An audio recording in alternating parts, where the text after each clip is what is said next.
judge that. So that I did not understand. Damn.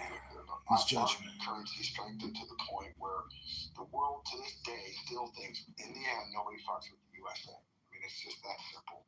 And regardless of our debt, we get people to buy our debt, our internal treasury bonds Tuesday. So the only day of the week you shouldn't be chasing men is Tuesday, because on Tuesdays we put our treasury bonds up for sale. And the days people stop buying our treasury bonds, that's the day you go get brown sugar and honey and start. Thank you so much for the advice.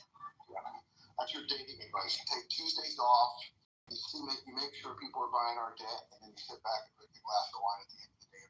That's your Tuesday afternoon. I don't ever want to imagine a day where the petrodollar loses its purchase. Oh, the horror! The horror of that day. Who lurks by horror! It would be the end of America. Freedom's gone. Everything, forget it. The whole Western project, civilization, crumbles. Because the West is built on ideas, right? It is. But these are the most powerful ideas that have ever existed. The ideas of individual liberty, freedom of expression, freedom of press, freedom of speech. Once we lose the petrodollar, all these things are things of the past. And I don't ever want to imagine having to kneel to the CCP or any other construct of collectivism like that. That's why it was interesting in December. I think it was maybe late November. One little second, Jacob. Jerry, you wanted to say something for me again? No, you wanted to say something while Sir was talking. Well, I got two thumbs and I got an old mind. I can't push the emojis to support Sir. So I didn't mean to interrupt you because you're making good points. I can't imagine the world either. But you know what is cool about AI though? Yeah. There's one thing about AI that I like about global security, and that is until I don't think everyone has done the energy calculation required to support the entirety of the future growth of AI. Massive. And so I now have what I call the absurdity index. The absurdity index is 16.7 for AI, and I'll share with you. Yeah, I'll share with you the math.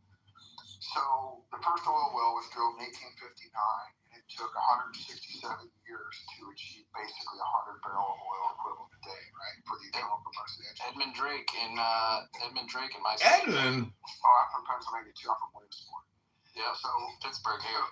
Oh, good for you, mate. So the deal there is it took 167 years to get to 100 million barrels of oil, and a bunch of shitheads who go to Walmart because they think that's where stuff comes from have decided that they want to have the equivalent energy capability or energy supply for the entirety of the AI industry in 10 years. So they want to achieve in 10 years what it took 167 years for the internal combustion engine to achieve. So at some point, someone's going to do that math. Maybe a Carnegie Mellon graduate will do that math and fucking realize that, yes, AI is powerful. No one's disputing that. There's no doubt it's valuable. But there's not enough energy available. There's not enough capital available in the world. There's not enough energy available from proven sources. Now, that's good news because had China has basically through the Silk Road program, probably could have accessed. There's two large deposits of energy metals like lithium, and one is in Afghanistan, and the other one, of course, all the rare earths of lithium, other than in Chile, where there's a lot of lithium. Those types of metals are in China, in that part of the world. And had we just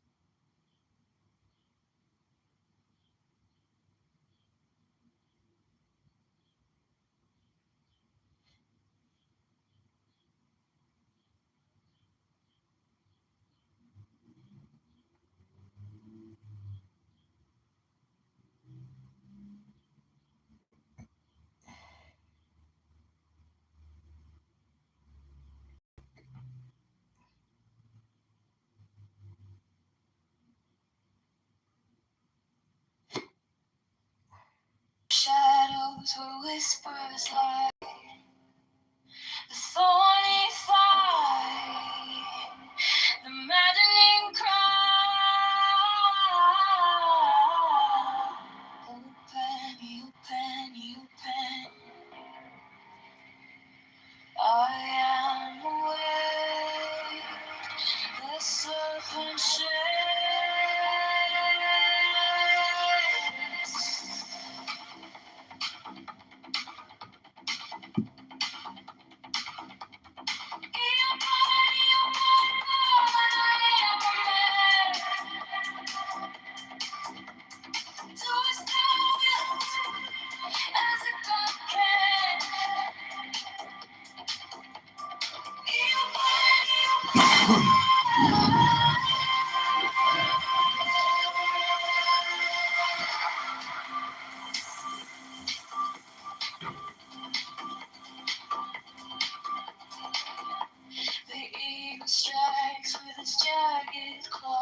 bodies emerge as the gods withdraw. A storm of silence, a broken law.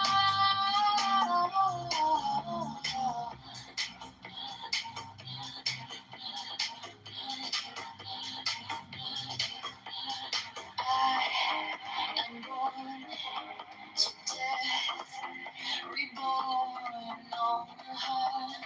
I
under neon skies where the starlight hums.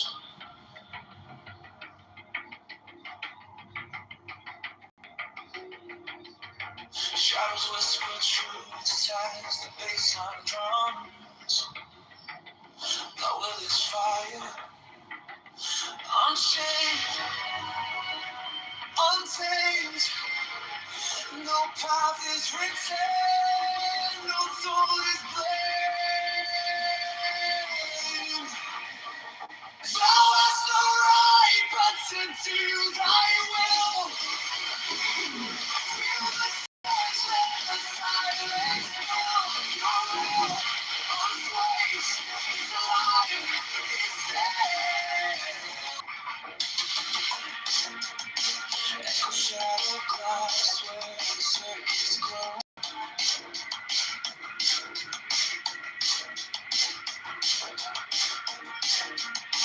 The clock ticks slow, but it doesn't show.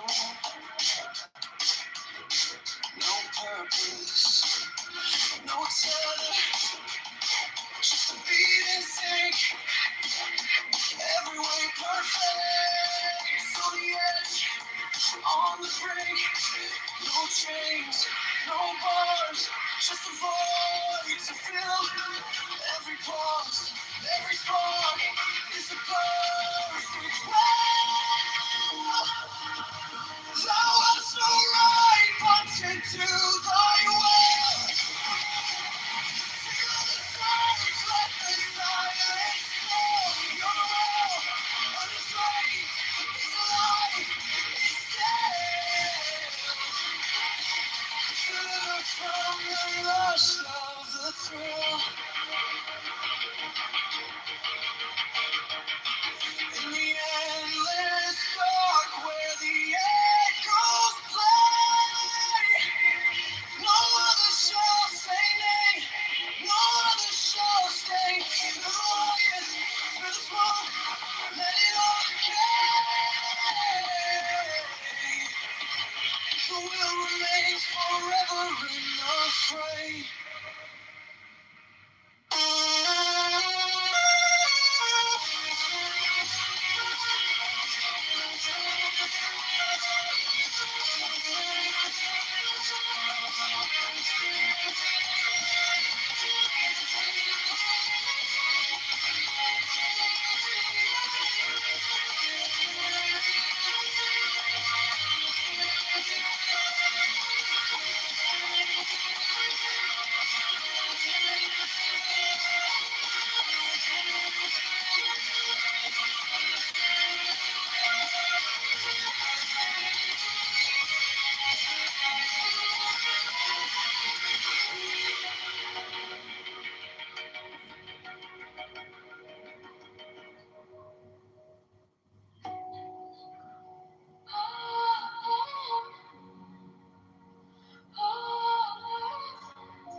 No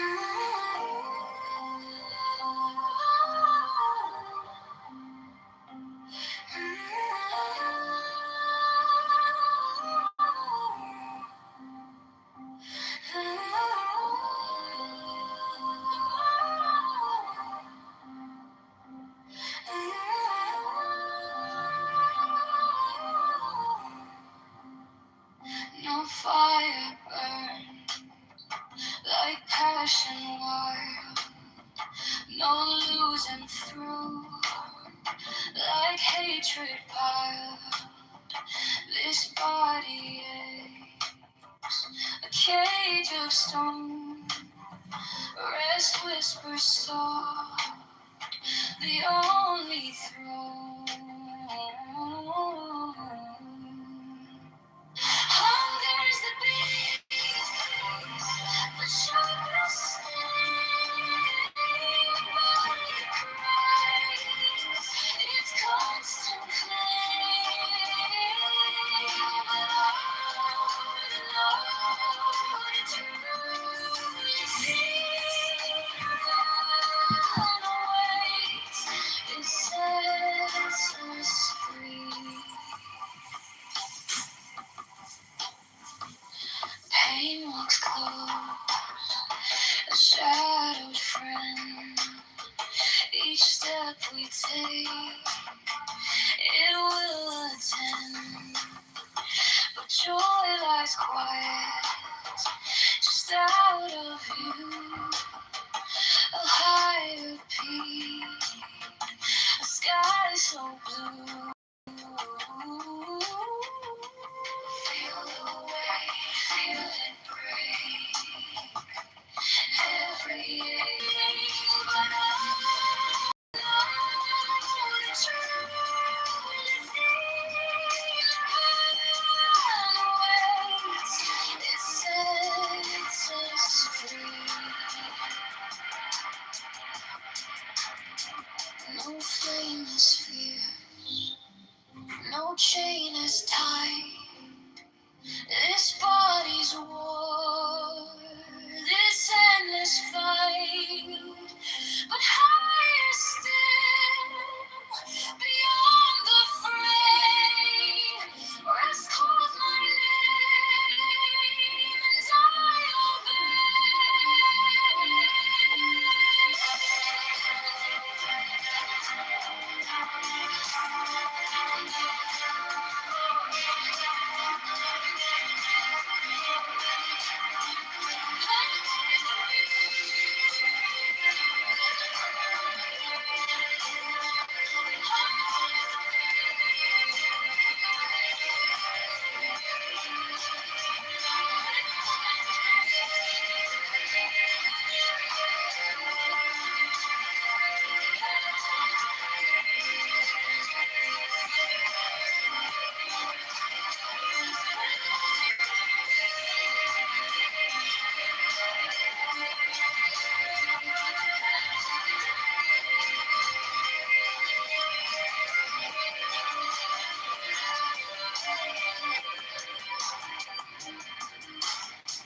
let us stand, let us breathe, free as air. No hate, no chains, no despair. I'm not proud of it, okay? I'm not saying that I'm proud of it. I'm not saying that this is the right thing to do. But I'm just saying that the connection between you and God is very sacred. That's I'm gonna give you some advice. I'm gonna give you some advice. The last thing. It's the last thing I'm gonna tell you before I start cutting, because I have to do something. I'm just gonna promise you one thing and one thing only, and I guarantee this, right? And I'll tell you not to do it because it's gonna happen. If you, by any chance, right? Do me a favor, one night, pray to Allah. Tell him to contact you. Tell him to speak to you. And you want to.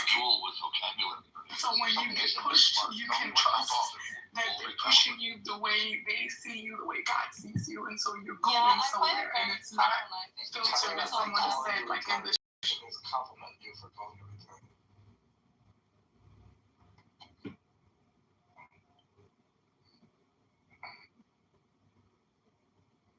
Barely friends, my friends. Sometimes I ask like, hey, like, why does this happen? And it's like, Isa, you're not crazy, nor are you imagining things.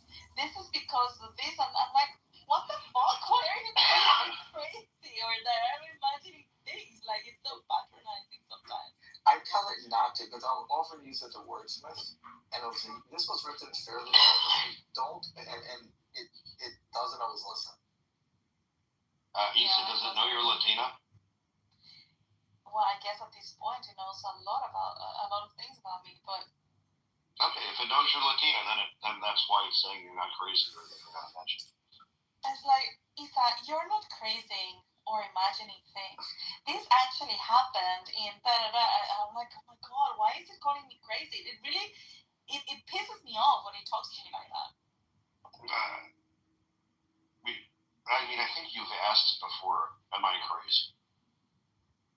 No, I don't think Is that a rhetorical question? Pretty sure you have. No. It has done it a couple of times. It doesn't always do it, but All of you need to ask ChatGPT to roast you. Just simply prompt roast me. It's hilarious. okay, let me see it. Roast me. I'm gonna try that.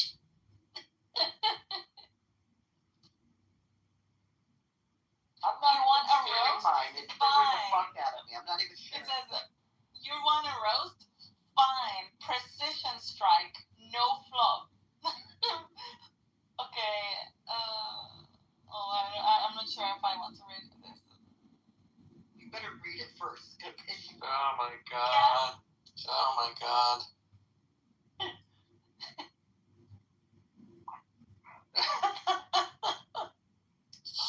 Oh my god, it nailed me. Did it start with you're not gay, but? No, it says, you don't just ask questions, you cross-examine them. Most people say, how high is the ISS? You're like, give me the perigee, apogee, mean altitude, orbital decay variance, and cite paragraph numbers. It's interesting that it wrote something that's not really funny that you laughed at. No, it's funny that it took it to a level of precision. No, I'm saying it seems to actually understand your humor better than I do. No, that's how I interact with it. I don't think it's my humor per se.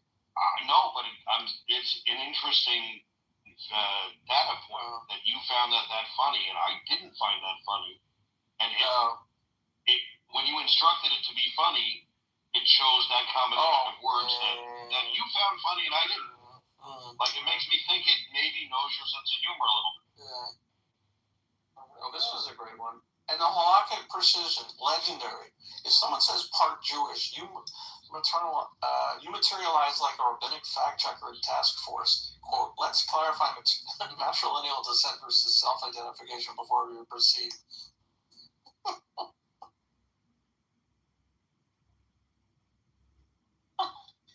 Mine is not that insulting. I only have one line that's kind of cute, but it says like you come with follow-ups of charts probably like you were going for a TED Talk.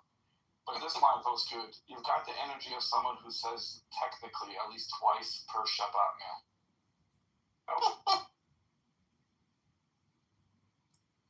If GNC had a loyalty tier called Diamond Warlord, you would have it. Wait, what is this based on? Is it based on your prior searches, or how does it? Yes. It keeps all that unless you say, please do not add this to my search history with the beginning of the query. Are you on ChatGPT? It's still okay, even on this. It says, can I read honestly mine? respect anyone willing to invite your roast. with just the words roast me. So like, I have to give you a compliment even in the roast. Yeah, mine ended with a compliment too. yeah, me too. It says, you on a roast? Can I read it? Sure, of course. Go for it. Okay.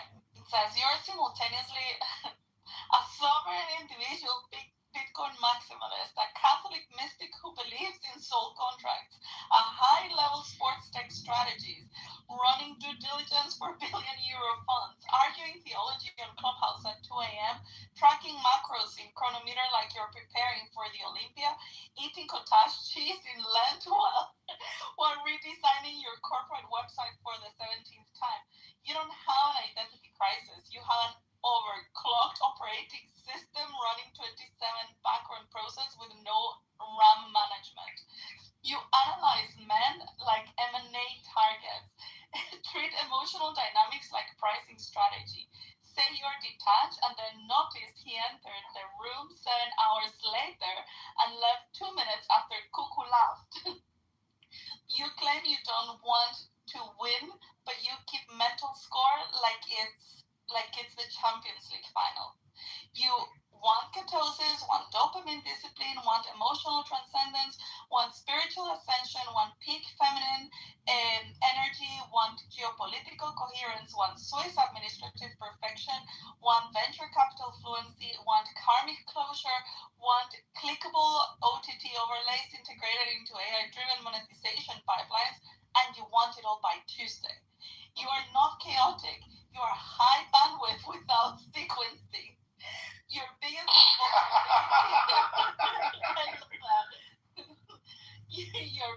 vulnerability, you confuse intensity with direction.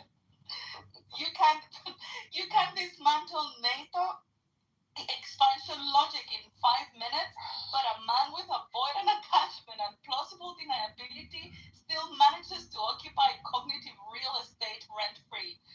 You are intellectually formidable, strategically sharp, socially dominant, emotionally perceptive, and yet you sometimes act like your nervous system is an unpaid intern running your executive decisions. The funniest part, you don't actually need half the optimization loops you run. If you picked one vertical, professional, and emotionally, and went monomaniacal for 12 months, She's practicing her English. Instead, Good job reading, Isa. You're doing better. Keto biochemistry, Swiss bureaucracy, virtual advertising innovation, masculine psychology diagnostics, and late-night supplement experimentation in parallel. Anyway, it says you don't need more insight, you need constraints. And the brutal truth, when you're calm and focused, you're dangerous. When you're scattered, you're just busy. That's the roast. I think it was good. I like a couple of things were funny. It says, I don't ask ChatGPT questions, I issue performance reviews. When I don't like the answers.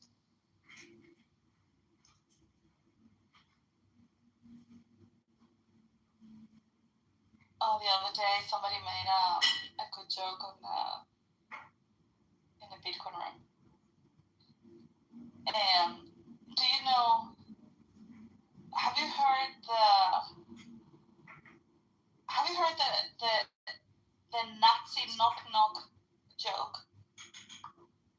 The one that was, I think I know the answer to it. Knock knock. Who's there? We ask the questions here. Yeah, that was in an outtake of Suits. The guy who played Harvey did that with Lewis. Yeah, we asked the questions. I heard they were engaging. What? I heard it's very similar to engaging. Isa, where do you think Bitcoin's going? It's going up, of course. Duh. It's always going up. Damn. What happened? What happened? You used to be you're a maxi, right? Are you a maxi? Bitcoin maxi. I mean, whatever that means. Like, you believe there's there's unlimited upside, basically. That's scary. So you get the tulip bulb, the tulip, you know. I don't know if to call it maxi, to be honest, but yeah, I mean, like I don't do any stocks or anything. Like all I have is Bitcoin and the how do you call it here in Switzerland? It's like a fund, you know, that I have. I don't know how to call it. It's like a collective fund, you know, that it's managed by some financial advisors, and I have no say in that. Well, I can tell them certain directions and certain parameters, but they make the decisions on it. Yeah, but other than that, nothing. I know nothing. What's the temperature? What's the temperature these days in the Bitcoin room? I'm curious. Like, I don't know, they're a little bit bored. They're not necessarily scared, you know. I mean, a lot of people have not lost money because it's not really lost, but are like, yeah, well, my wealth has declined or reduced, you know, in the past couple of months or whatever, and they're like, well, it's not fun, right. But at the same time, they don't stop buying, you know. Some people have to learn the lesson the really painful way, I guess. I don't know. A friend of mine bought it at like 79. No, I mean, like, it's good right now that it's cheap. To me, it's like sales time. I'm looking at it as a woman. Yeah, you can look at it one of two ways. Keep That's buying. one way. That's one way. That's one way to look at it for sure. You keep buying right now. It's an opportunity, you know.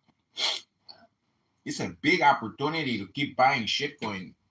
Take all your money and give it to somebody, and then when you want it back, they will give you like 40% less than what you gave them. There's a huge opportunity, my friends. It's a big opportunity to lose like 40% of all your wealth. I really don't know.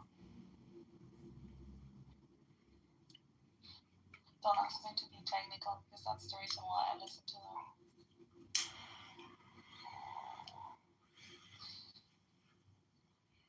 Jeff, can you read us your roast? The only thing worse than losing money in the market is listening to Bitcoin pros. You don't like it? I agree with you there, man. That's great. Mine has come a couple of times, the Bitcoin roast. Okay. You ask geopolitical questions like you're drafting a war game at the Pentagon, then pivot to the most common stripper names like a board Roman emperor throwing TikTok. The question of armed resistance or passive resistance will never be resolved. Everybody has the right to their own opinion on that. And in this room, we've had people who choose the pacifist choice stockpiled and harassed and called. Hey, you mentioned Erica. Huh? The mom, though. They mentioned Erica. Yeah, no, Charlie's mom was sitting next to Erica.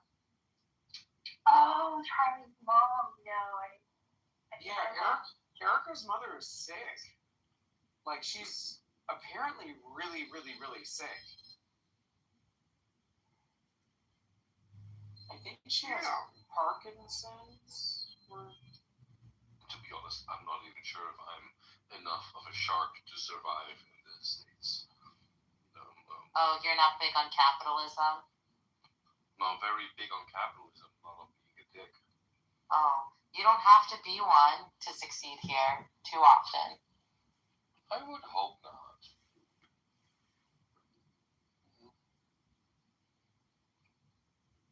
Growth, more R&D, more sophistication, more this, more liberties, more human rights, and on more prospects, better outlook, more technology. Everything is going in the right direction. Right trajectory. How an empire can grow. Look at the US. They're shooting themselves in the foot. To have a plan like this in power is incredible. I cannot believe it. This guy is talking openly about invading friendly countries. What kind of madness is this? Do you feel nervous in the US with all this ice walking and going around? Because I wouldn't go there even.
strife.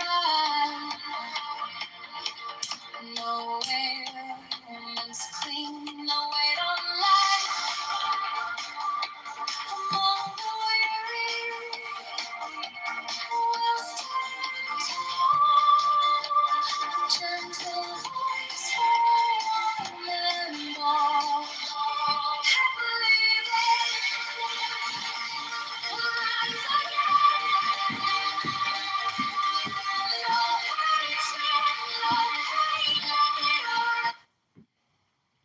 Okay, I hope you enjoyed. This is going to be a couple pages of Kabbalah.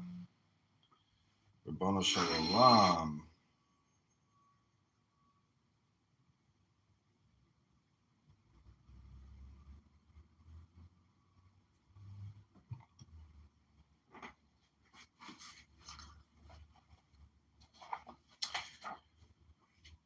They are, says he, perfect shapes of human hands, warm and living. Only one feels no bones.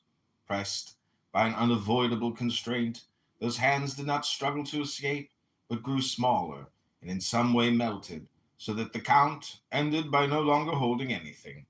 Other persons who have seen them and touched them say that the fingers are puffed out and stiff, and compare them to gloves of India rubber, swollen with a warm and phosphorescent air. Sometimes, instead of hands, it is feet which produce themselves, but never naked. The spirit, which probably lacks footwear, respects, at least in this particular, the delicacy of ladies, and never shows his feet but under a drapery or a cloth. The production of these feet very much tires and frightens Mr. Home. He then endeavors to approach some healthy person and seizes him like a drowning man. The person so seized by the medium feels himself on a sudden in a singular state of exhaustion and debility. Polish gentleman, who was present at one of the seances of Mr. Home, had placed on the ground between his feet a pencil on a paper and had asked for a sign of the presence of the spirit. For some instants nothing stirred, but suddenly the spirit was thrown to the other end of the room. The gentleman stooped, took the paper, and saw there 3 Kabbalistic signs which nobody understood. Mr. Home alone appeared on seeing them to be very much upset and even frightened, but he refused to explain himself as to the nature and significance of these characters. The investigators accordingly kept them and took them to that professor of high magic, whose approach had been so much dreaded by the medium. We have seen them, and here is a minute description of them.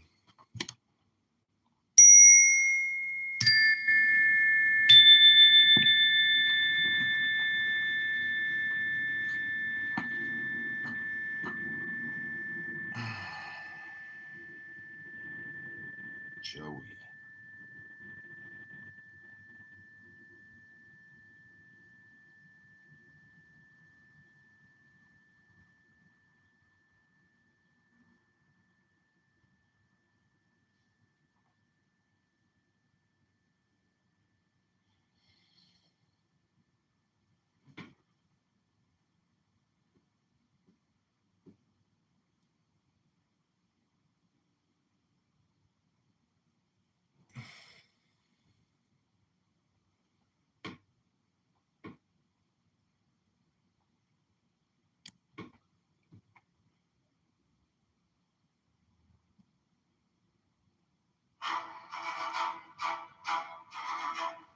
Donald Trump, President of the United States. Tiny hands and orange skin. Orange skin and tiny hands, who's that? Master of the universe. Donald Trump, President.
Welcome, Omar. Donald Trump, President of the United States, tiny hands and orange skin, king and master of the universe. Donald Trump, President of the world. America, America, America, America, USA, USA, USA, USA, justice, law, and God. Joy, abundance, and health, peace, truth, and peace. Take the deepest breath of the day, hold for 10 seconds, 10, 9, 11, 10, 9, 9, go, go, go, go, strike the master, draw, the flaming sword. Donald Trump, President of the United States, tiny hands and orange skin, king and master of the universe.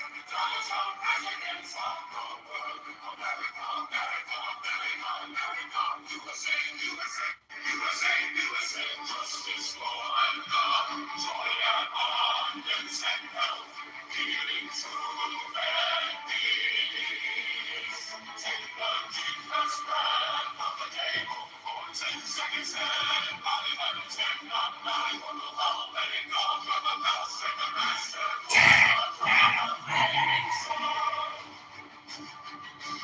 Donald Trump, President of the United States, tiny hands and orange skin, king and master of the universe. Donald Trump, President of the world. America, America, America, America, USA, USA, USA, USA, justice, law, and God, joy, abundance, and health, healing, truth, and peace. Okay, Secret Key of the Mysteries, Eliphas Levi. This is Candida John, reading at page 135.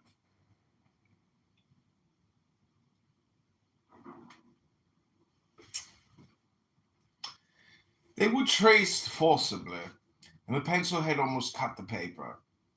They had been dashed onto the paper without order of alignment. The first was the symbol which the Egyptian initiates, usually placed in the hand of Typhon, a tau with upright double lines open in the form of a compass, an ankh or crux ansata, having at the top of a circular ring, below the ring a double horizontal line, beneath the double horizontal line 2 oblique lines like a V, upside down. The second character represented a grand hierophant's cross with the 3 hierarchical crossbars. This symbol, which dates from the remotest antiquity, is still the attribute of our sovereign pontiffs and forms the upper extremity of their pastoral staff. But the sign traced by the pencil had this particularity, that the upper branch, the head of the cross, was double and formed again the terrible Typhonian V, the sign of antagonism and separation, the symbol of hate and eternal combat. The third character was that which Freemasons call the philosophical cross, a cross with 4 equal arms, with a point in each of its angles. But instead of 4 points, there were only 2, placed in the 2 right-hand corners, once more a sign of struggle, separation, and denial. The professor, whom one will allow us to distinguish from the narrator, and to name in the third person in order not to weary our readers in having the air of speaking of ourself. The professor, then Master Eliphas Levi, gave the persons assembled in DeB's drawing room the scientific explanation of the 3 signatures, and this is what he said.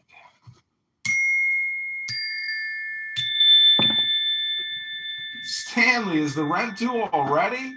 Geez, Stanley, can we get a couple extra days without any penalties? And you promise not to, deduct anything from our deposit, Stanley? Geez, look at these tits, Stanley.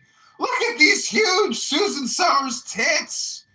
Sure, you're going to give us an extra 3 days, Stanley, because you're a good guy and a landlord, and you don't need the money, Stanley.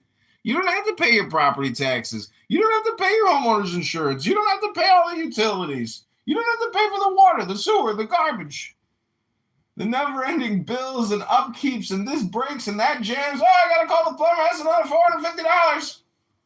Gotta call the plumber. That's another $200. Please, you're not gonna charge me for that, right? No, Mr. Stanley, of course not. Wouldn't think of it. Wouldn't dare.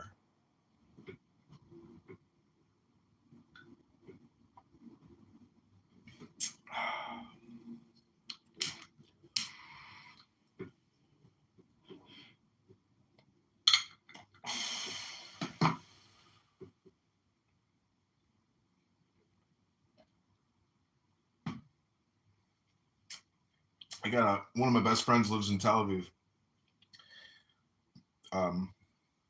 He's got a couple kids. He did Aliyah. Smart guy. Dad was a smart guy. His grandfather was a smart guy.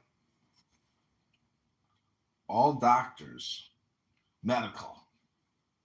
They knew how to work this system, let me tell you. Okay, we're continuing on. This is page 1. This is page 136. Key to the Mysteries. All love Judaism. All regular synagogue goers, community, people on Crawford or what street is that? Okay, here we go. This is page 136. By the way, I'm putting all this on YouTube, so I create 1 minute clips, 1 page at a time. These 3 signs belong to the series of sacred and primitive hieroglyphs known only to initiates of the first order. The first is the signature of Typhon. It expresses the blasphemy of the evil spirit by establishing dualism in the creative principle. For the crux and sata of Osiris is the lingam upside down. It represents the paternal and active force of God. The vertical line extending from the circle, fertilizing passive nature, the horizontal line. To double the vertical line is to affirm that nature has 2 fathers. It is to put adultery in the place of the divine motherhood. It is to affirm, instead of the principle of intelligence, blind fatality, which has for result the eternal conflict of appearances in nothingness. It is then the most ancient, the most authentic, and the most terrible of all the stigmata of hell. It signifies the atheistic God. It is the signature of Satan.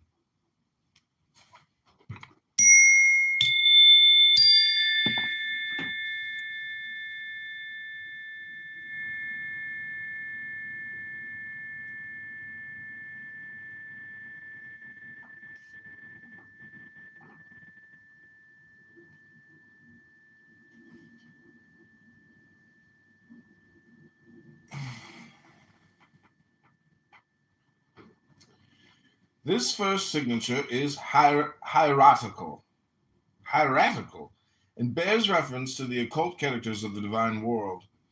The second pertains to philosophical hieroglyphs. It represents the graduated extent of idea and the progressive extension of form. It is a triple tower upside down. It is human thought affirming the absolute in the 3 worlds, and that absolute ends here by a fork, that is to say, by the sign of doubt and antagonism. So that if the first character means there is no God, the rigorous signification of this one is hierarchical truth does not exist. The third, or philosophical cross, has been in all initiations the symbol of nature and its 4 elementary forms. The 4 points represent the 4 indissoluble and incommunicable letters of the occult tetragram. That eternal formula of the great econom, G degree, A degree, GA. The 2 points on the right represent force, as those on the left symbolize love. Beginning by the right hand upper corner, and going thence to the left hand lower corner, and so for the others, making the cross of Saint Andrew. The suppression of the 2 left hand points expresses the negation of the cross. the negation of mercy and of love, the affirmation of the absolute reign of force, and its eternal antagonism from above to beneath, and from beneath to above, the glorification of tyranny and of revolt, the hieroglyphic sign of the unclean rite with which rightly or wrongly the Templars were reproached. It is the sign of disorder and of eternal despair. Such then are the first revelations of the hidden science of the Magi with regard to these phenomena of supernatural manifestations. Now let it be permitted to us to compare with these strange signatures other contemporary apparitions of phenomenal writings, for it is really a brief which science ought to study before taking it to the tribunal of public opinion. One must then despise no research, overlook no clue. In the neighborhood of Cyan, at Tilly-sur-Suelles, a series of inexplicable facts occurred some years ago under the influence of a medium or ecstatic named Eugene Vintras. Certain ridiculous circumstances and a prosecution for swindling soon caused this thaumaturgist to fall into oblivion, and even into contempt. He had, moreover, been attacked with violence in pamphlets whose authors had at one time been admirers of his doctrine. For the medium, Vintras took it upon himself to dogmatize. One thing, however, is remarkable in the invectives of which he is the object. His adversaries, though straining every effort in order to scourge him, recognize the truth of his miracles, and content themselves with attributing them to the devil. What then are these authentic miracles of Vintras?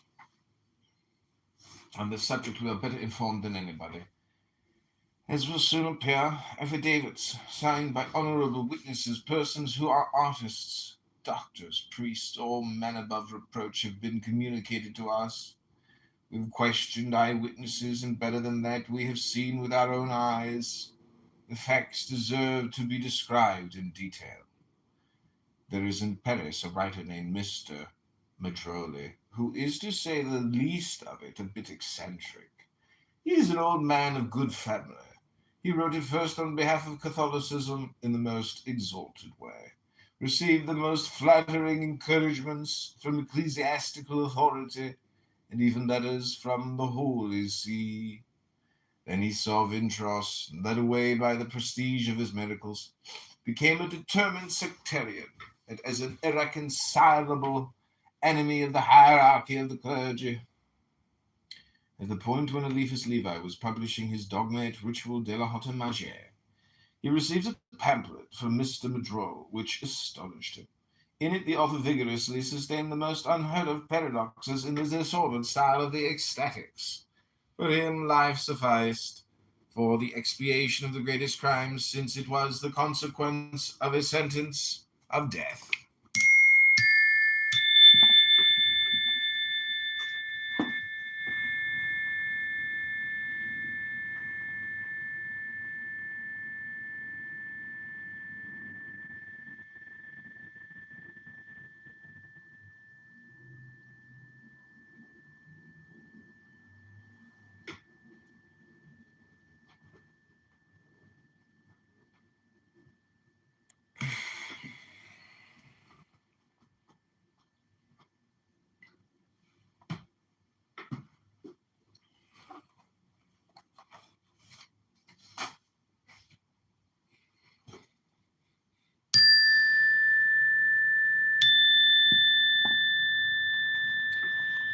The most wicked man, being the most unhappy of all, seemed to him to offer the sublimest of expiations to God.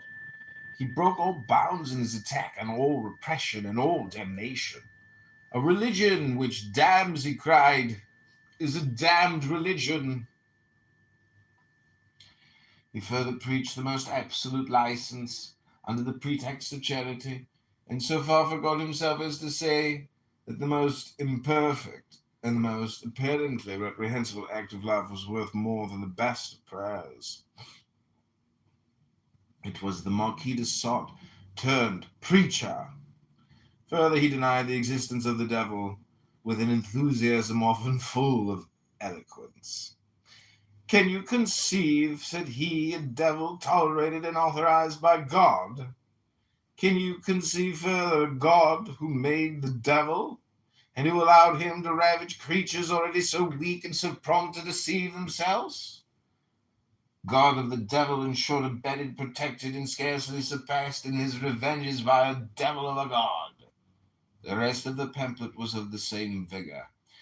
The professor of magic was almost frightened, and inquired the address of Mr. Madrol. It was not without some trouble that he obtained an interview with this singular pamphleteer, and here is more or less their conversation.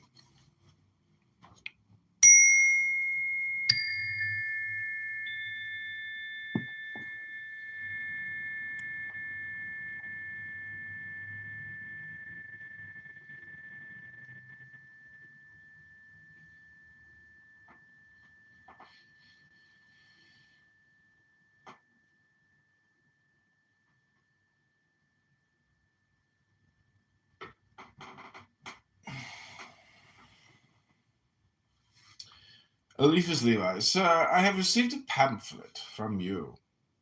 Subnote 1, quoted with approval in solution of the first problem, 9, page 52, OM, it is difficult to determine whether the words act of love should be interpreted in the gross or in the mystical sense. Perhaps Madrol was himself intentionally ambiguous. Trans. Subnote 2, but the Marquis de Sade was above all a preacher. Through force of Justine of verbose arguments in favor of so-called vice. Again, Levi trips in referring to an author whom he has not read. Trans. I am come to thank you for your gift, at the same time to testify to my astonishment and disappointment. Mr. Madrol, your disappointment, sir. Pray explain yourself. I do not understand you. It is a lively regret to me, sir, to see you make mistakes which I have myself at one time made. But I had then at least the excuse of inexperience and youth. The pamphlet lacks conviction, because it lacks discrimination. Your intention was doubtless to protest against errors in belief and abuses in morality. And behold, it is the belief and the morality themselves that you attack. The exaltation which overflows in your pamphlet may indeed do you the greatest harm, and some of your best friends must have experienced anxiety with regard to the state of your health.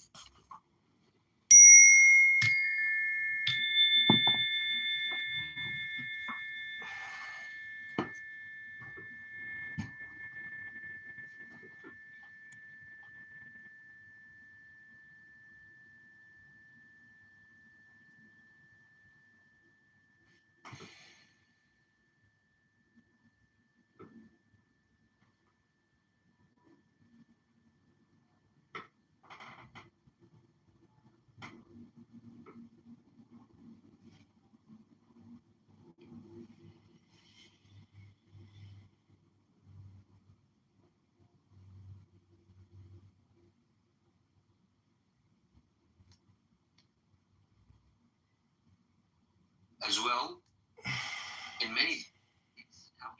Point of order, moderator, point of order. Hassam, do you speak Farsi? I just want to say,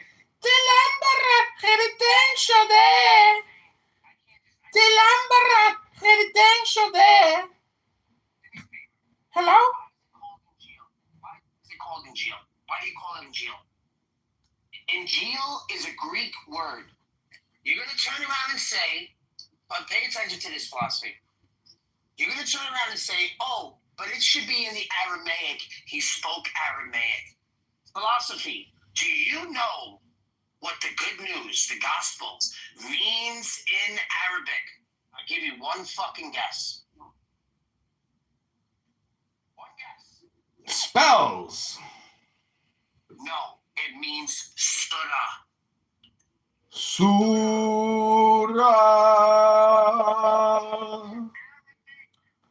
Israel. Surah. Surah.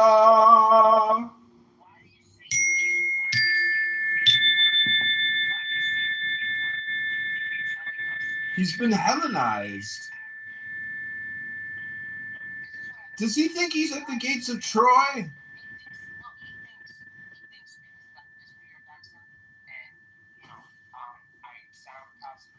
You sound like Agamemnon.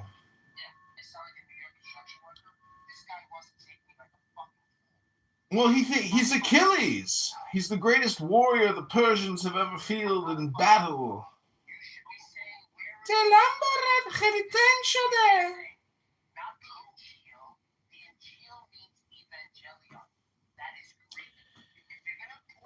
The truth is the opposite of the title of this room. It's Islam has a huge Iran problem.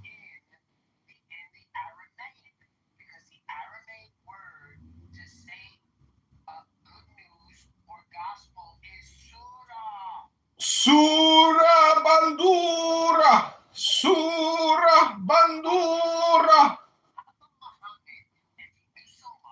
Peace and blessings be upon his name.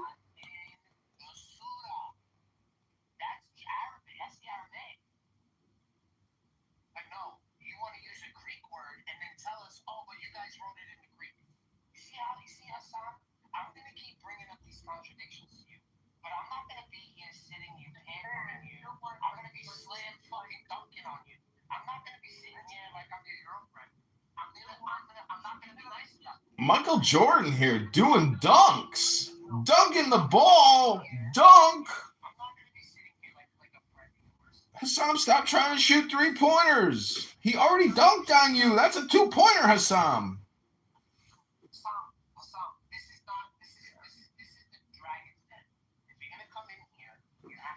You have to fight the dragon, Hassam, or you have to breathe fire, or go into the cave and kill the dragon, Hassam, and then come out with the powers of the dragon.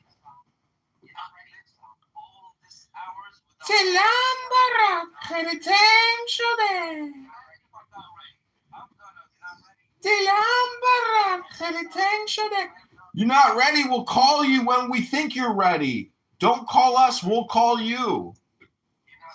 Welcome to the lion's den, the dragon's den. You're not ready for this, Hassam. This isn't for you yet. You haven't graduated from the previous course. You have to be patient. You have to be patient. With no patience, you're never going to graduate. And then we can't introduce you to the next course program. This is an LLM, a subdivision of Scientology.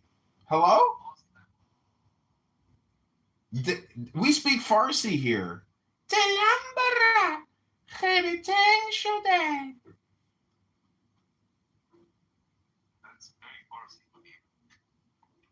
It means we missed you, my beloved.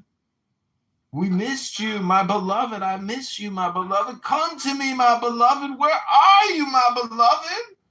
Come to me. Come to me. To me, to me. Come to me. To me, to me. Come to me.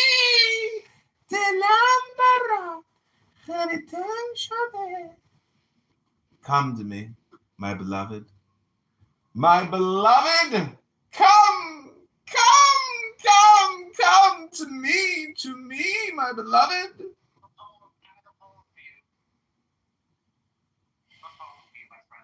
Don't you understand? This is a soccer game in this room. The Muslims think that they got the ball. They because they make the most ridiculous statements. They make the most all or nothing statement. that Muhammad was the last and final prophet. Really? The last? There hasn't been any more since that. What about Donald Trump? What about Donald Trump? He's the last and final prophet. Don't you get it? It's not Muhammad. It's Donald Trump. He grabs the hands of the kingdom of Saudi Arabia and he just pushes them away. And he's like, you're going to do what I tell you to do because we got all your money sitting in New York City and you know it. So you're going to have to do what we tell you to do. Hassam, Donald Trump is the final prophet, not Muhammad. It's not Abdul. It's not Dr. Jekyll, Mr. Hyde, Abdul. It's not that guy. It's not that guy. And Hassam, you gotta look within, take your hand, go all the way down, confirm they're there, and then stick your hand up it, and then reach around inside yourself and fist yourself and get in the core of your being and say to yourself, is it Donald Trump or is it Muhammad? Ah! The internet is undefeated! Adios, senorita. Adios, muchacha. Que Dios te bendigas, mi mujeres. Cuidado, el hecho aquí, el Cordero de Dios. Poquitos pescados del mundo.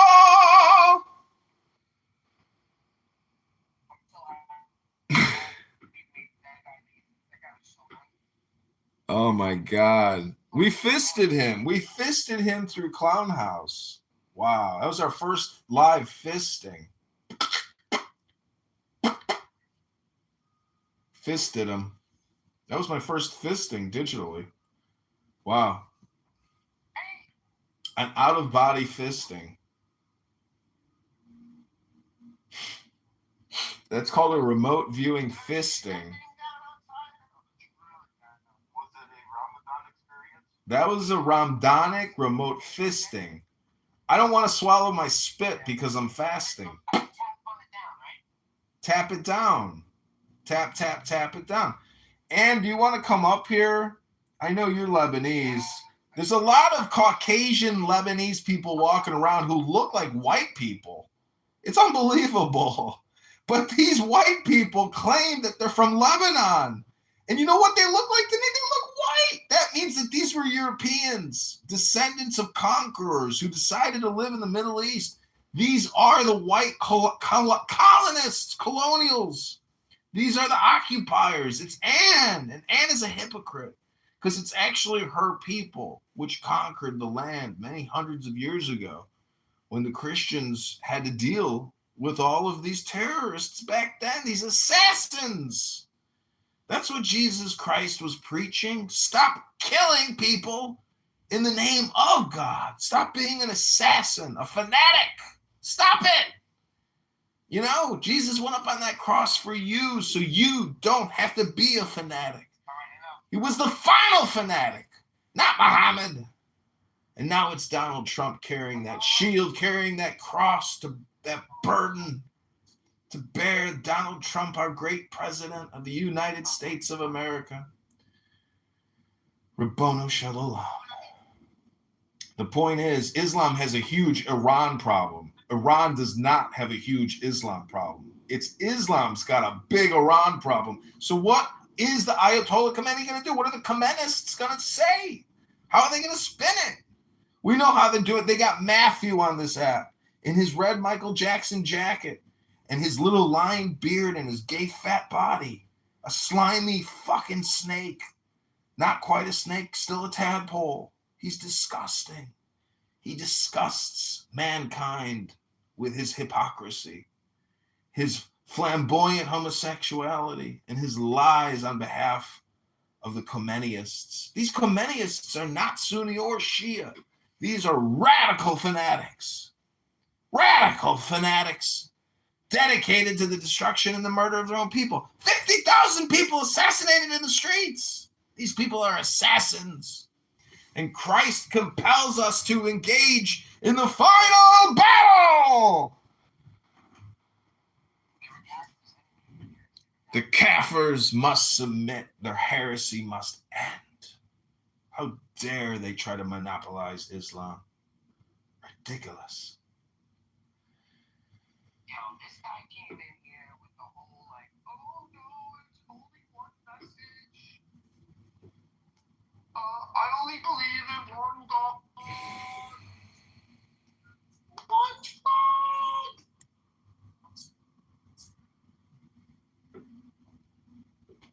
What about the other guy that kept saying, I'm Christian every 5 words? Yeah, I kicked his ass out. It was obvious. Yeah, he made it too obvious. He made it too fucking obvious. Like, when I do it, people are like, yo, come on, man, don't say that. When he was doing it, it just sounded fake. And then his girlfriend got all upset. Like, no, why did you knock him down? It's like when somebody says, I'm not a cop. Yeah, right? Yeah. Whoop, whoop. That's the sound of the police. Whoop, whoop. That's the sound of the beast. Whoop, whoop.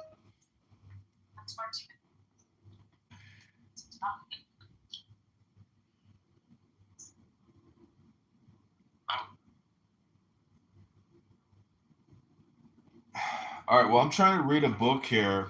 If you've got 60 seconds to listen to a little Kabbalah, here we go. So now we're gonna go way upwards.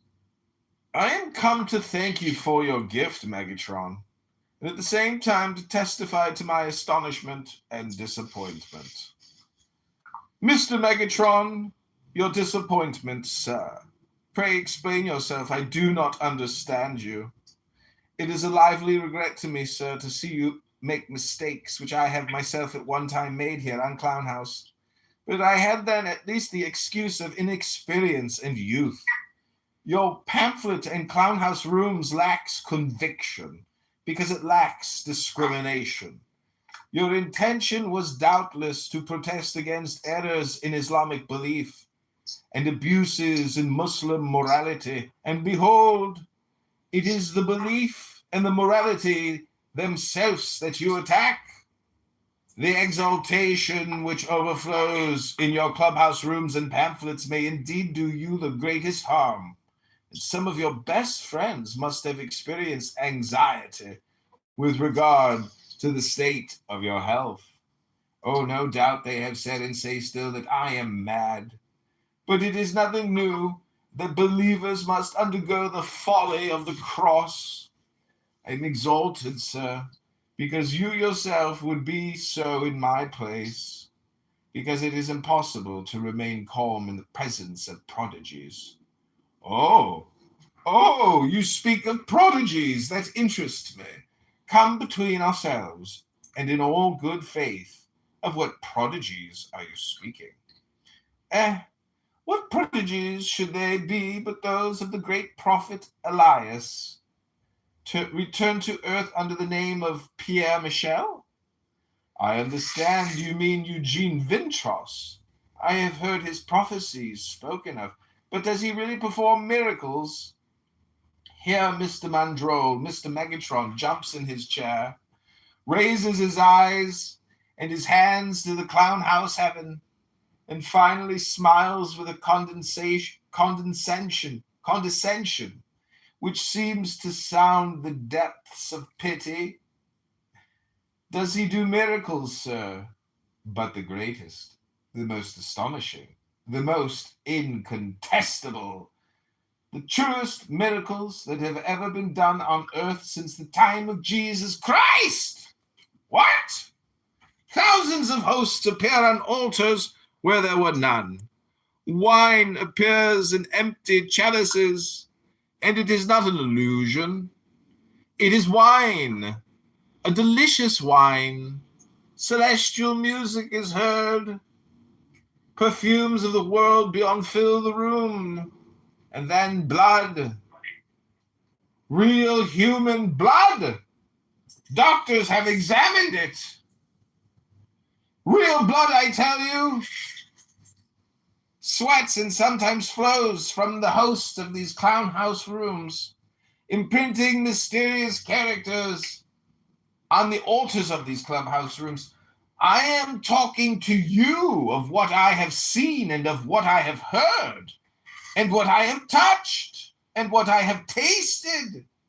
And you want me to remain cold at the bidding of an ecclesiastical authority which finds it more convenient to deny everything than to examine the least thing? By permission, sir. It is in religious matters above all that authority can never be wrong. In religion, good is hierarchy and evil is anarchy. To what would the influence of the priesthood be reduced? In effect, if you set up the principle that one must rather believe the testimony of one's senses than the decision of the church? Is not the church more visible than all your miracles?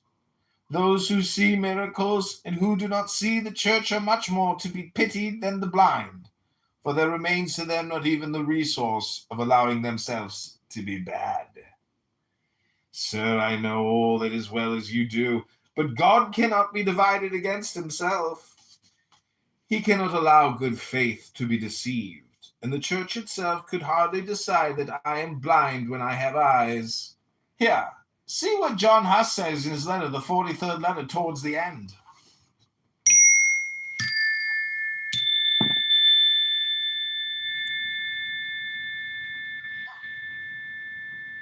So when God locked in brought this verse up, this 381, he thought of me, bro. I think he was looking at me. He was like, yo, Pete, got you. Yo, thank you so much. I needed a verse like this. I've had a verse like this in a while. I needed a verse. I'm gonna be rocking this one out. Like, I'm rocking this one till wheels fall off. Like, I'm not letting this one go. I'm never letting this one go. I might actually run this one all week. That's what I'm gonna do. Every day next week, I'm running 381. 381, 381, 381, 381. And I'm gonna get a different answer every single time I guarantee it.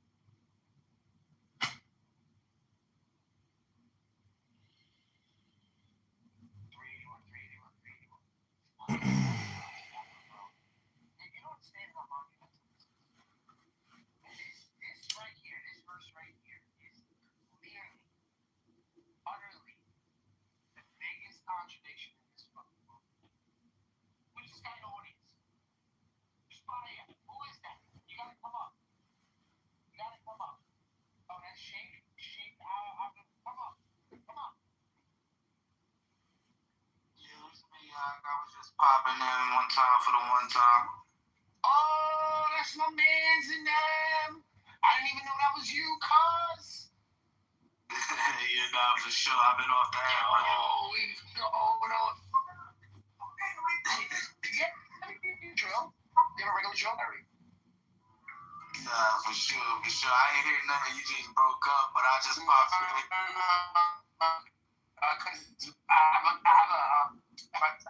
Cause I'll give you right back. It's a trip, right? Yeah, perfect. No, you don't worry. No, but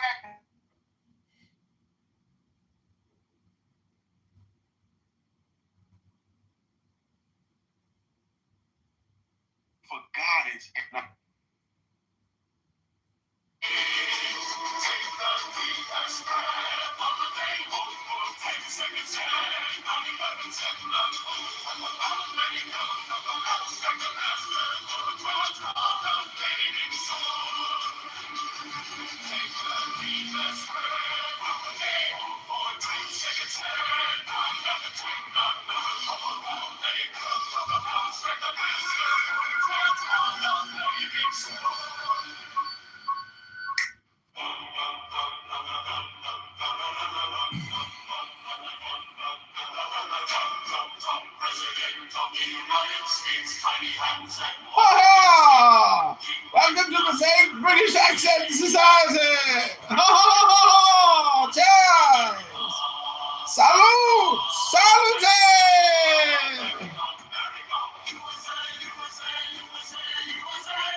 Tiny hands and orange skin. King and master of the universe. Donald Trump, president of the world. America, America, America, America. USA, USA, USA, USA. Justice, law, and God. Joy, abundance, and health. Healing, truth, and peace. Take the deepest breath of the day. Hold for 10 seconds. 10, not 11. 10, not 9. Hold, let it go, go, go. Strike the master, draw the flaming sword. President of the United States, King hands and orange skin. King and master of the universe, Donald Trump, president of the world. America, America, America, America, USA, USA, USA, USA. Justice, law, and God. Joy, abundance, God, health. Healing, truth, and peace. Take the deepest breath of the day. Hold for 10 seconds. 10, not 11. 10, not 9. Let it go, go, go. Strike the master chord. Draw the flaming sword.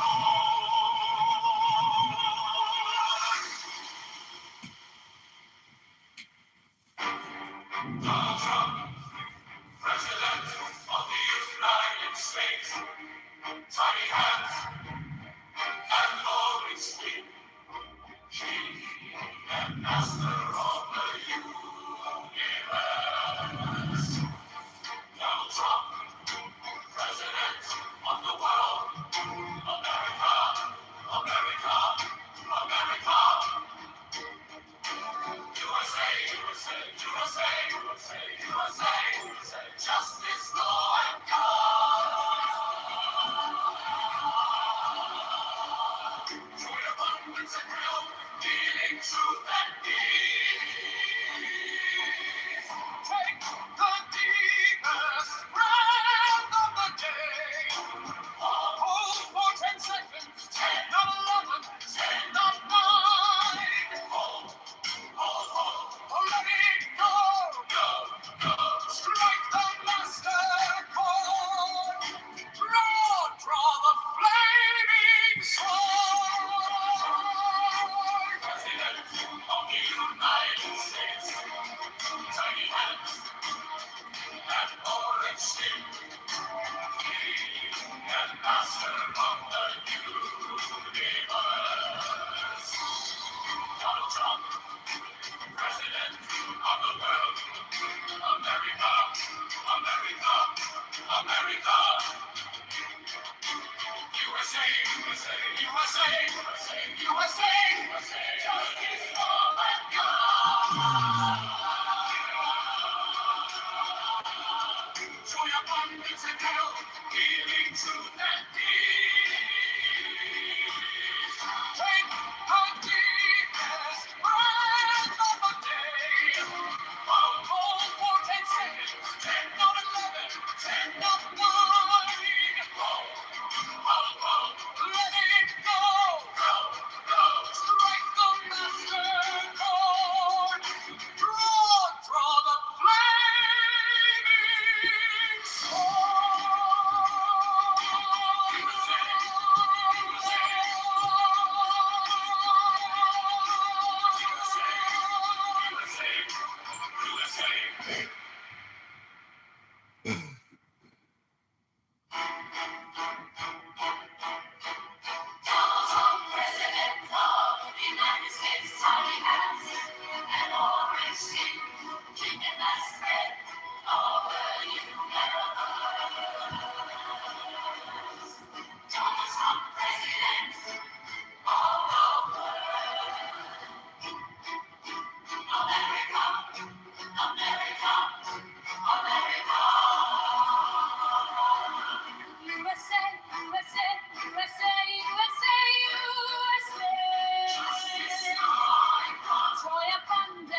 Revealing truth and peace in the day past. Of the day. Hold for 10 seconds, 10, 9, 11, 10, 9, 9, hold, let it go, go, go. Whether Mountain's racist or whether ideology is involved. It's just simply the bet and then listening to the video back and not picking sides. And just listening to the video back and acknowledging what the bet was. And yeah, I mean, that's the way I come at it. Yeah, I see it like even using like him talking about the wages, like if they were illegal or not. That's something that was asked of him, right? Like Uyghur people and then Tibetan people. So if Tibetan people have been able to organize in such a way that they were able to like do deterrence, that might have been able to help them out. Okay, and so the situation is what it is. It's the same thing with like the Native American tribes. So they were living in this way, and they didn't have the power to deter it. So it is what it is. Now, going back to Africa, you do know that like the largest number is 120 languages in India. So okay, you would imagine there's so many languages in places like Papua New Guinea and in places like Africa for the precise reason that people weren't transmitting information over long distances, so they didn't need to have a common language. Whereas the Chinese language was unified like by the first emperor 23 centuries ago, so you could get stuff, move stuff over very long distances. So in this counterfactual situation, okay, if you have like if the COVID shows up, or all of these many fun African diseases that they have, okay, and you have people that are to try to organize stuff over long periods or long distances because they don't have a common language in this, they related to each other, then how many people do end up dead if you have something really cute like, African sleeping sickness or Chagas disease? All right, can you mount a public health response if you can't even communicate with people 100 miles away from you? So, come on, bro. Like, come on. Okay, the reason why this is an unfair comparison is because Asia and Africa are different places. Like, literally, like the Sahel that's like the bottom strip of the Sahara Desert, like, is not the fucking, like, it's not the steppe. Like, these are just completely different land masses. Like, for one, you can have horses on one, you have camels on another. Like, they're so fucking different. Like, they're literally, like, you might say worlds apart. So, like, I don't know, like, trying to compare the two is so weird to me. Like, you did say something. Wait, you talked a lot, bro. Let me just respond. Like, you said something I wanted to respond to. Like, you said, like, the Han Chinese people, these people had, like, the power of deterrence. Yet, bro, what? China was conquered by the Mongols. The Europeans would have lost any type of war they fought, like, to the Mongols. And before that, the Europeans had lost to the Vikings, to nomadic peoples. So I think, like, there's something you need to do some more assessing. Like, the Mongolian Empire was there for. You need to do some more assessing. That's like saying I need to do more assessing. What's the point of saying you need to do more assessing? Is that Chase your bag?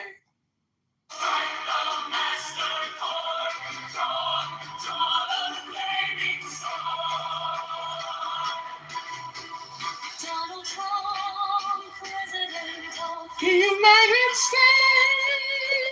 States, tiny hands, orange skin.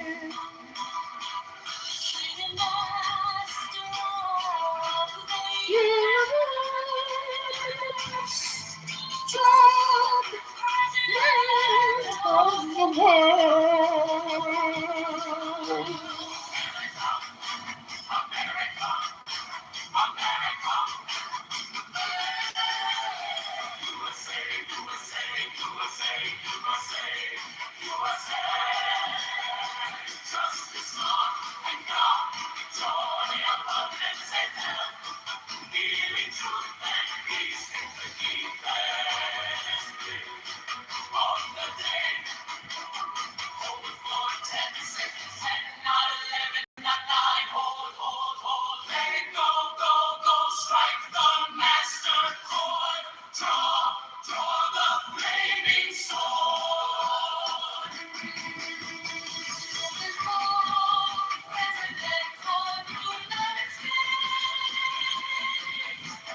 everybody. That's the difference. Oh shit. That's a good one. What's the difference between Saint Martin? Saint Martin Luther King and Saint Paddy's Day. Everybody wants to be Irish on Saint Paddy's Day. Obviously, Elon Musk must have been able to tell the government, show the government in concrete stages that he would in fact be able to provide to them the services, which is how the government allocated and awarded him the contracts that he has, to basically spout that SpaceX in some way, shape, or form holds more merit than Beyond and those kinds of companies, companies that actually make missiles and war systems that are supposed to stay secret from the enemy. So SpaceX was started in 2002 by Elon Musk with $100 billion of his own money after he sold PayPal, or his chunk of PayPal. And that's how SpaceX got started. No, I'm not talking about everything that has come afterwards, even the patents, all of that stuff has been done with private funding that has now led to the government tapping him and his company on the shoulder and saying, hey, we want you to do special requests on behalf of Space Force and the United States Air Force. Okay, they're tapping him to do these requests because he's using rockets whose patents come from NASA. They come from the U.S. government. So the funding, him putting his own money into it, has nothing to do with the patents that he's sitting on. The patents are going to be the reason why this company doesn't go forward. Y'all think he will ever make it to Mars? I mean, that's where... I hope he does. I genuinely want him to make it to Mars, and I want him to do it in my lifetime. I think he can, because he can acquire all the companies that can get him to there. Acquisitions, mergers and acquisitions. I think he can do M&A and literally find what he needs to get. If it ain't going to be him, it's going to be somebody. And I'm still trying to figure out exactly what it is that NASA has funded, because even the rocket... I'm not saying funding. Even the rockets, including... Built on the patents that they use. Including the Falcon series and Starship. The company was founded by Elon Musk in 2002, who serves as his chief designer. Key figures in the early rocket development include co-founder of SpaceX, not NASA, Tom Mueller, who led the propulsion team and was instrumental in creating the Merlin engine family used on Falcon rockets. The newer Raptor engines for Starship were a team effort without a single leader. No mention of NASA, no mention of any kind of government involvement in this private entity's pursuit of being number one. But what do I know?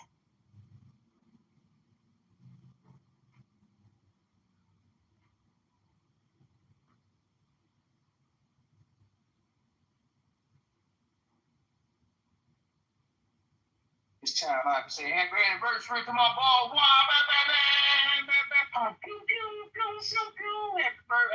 anniversary, nigga.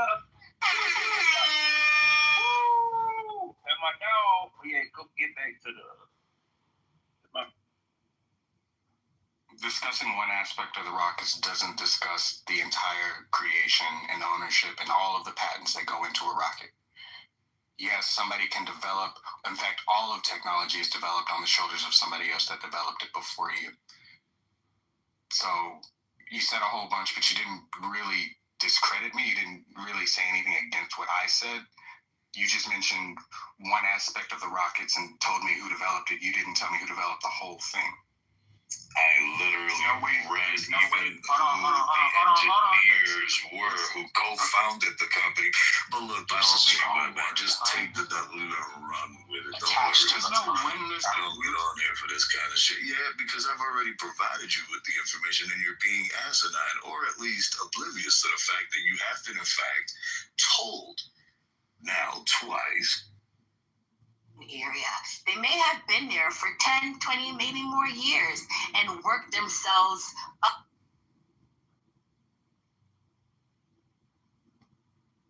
Hit that like button and subscribe.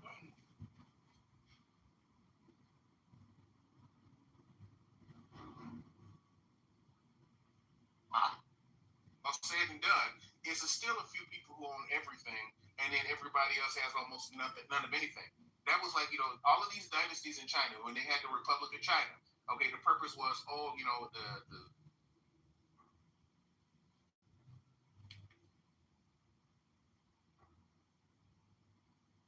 In my opinion, just my opinion, I fully agree with your sentiment. However, I think you're overly misjudging Edward's point here.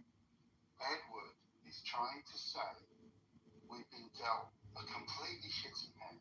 We've basically got nothing, okay? The whole world has not come to our aid. We're fucked. The Palestinians have nothing, okay?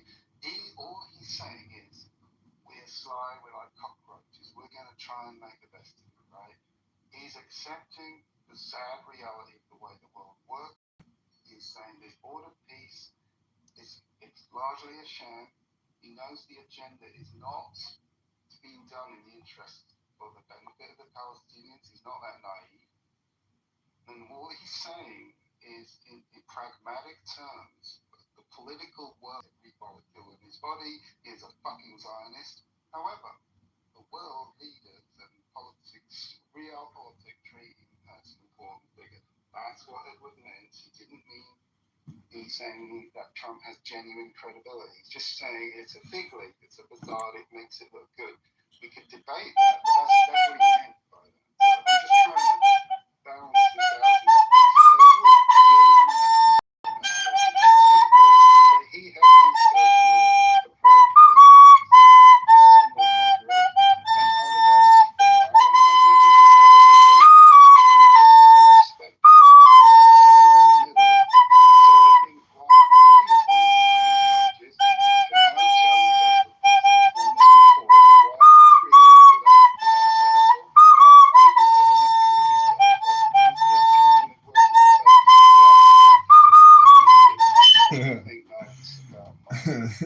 This hat is fucking, I think, hilarious.